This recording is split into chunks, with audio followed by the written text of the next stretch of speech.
एक पुरानी हवेली जंगल के किनारे स्थित थी। लोग कहते थे कि उसमें गहने और संपत्ति का एक खजाना छिपा हुआ है। बहुत से लोगों ने खजाने की तलाश की, लेकिन कोई भी सफल नहीं हुआ। एक दिन एक युवक ने उस हवेली के बारे में सुना। उसे खजाने के बारे में बहुत रोमांचक कहानियां पसंद थीं।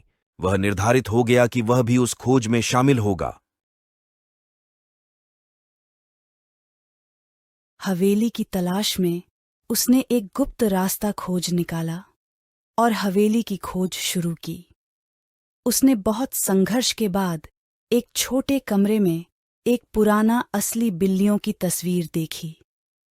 वहां से एक और गुप्त रास्ता शुरू होता था। युवक ने उस रास्ते का पालन किया और अंत में वह एक बड़े कमरे में पहुंचा जहां खजाना था।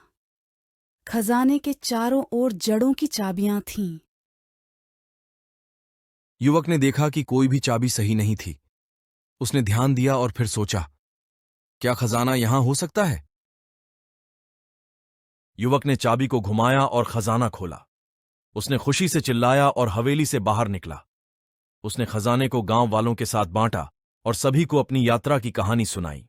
इस कहानी से हमें यह सीखने को मिलता है कि कभी-कभी हमें समस्याओं का हल ढूंढने के लिए अप्रत्याशित रास्ते का चयन करना पड़ता है।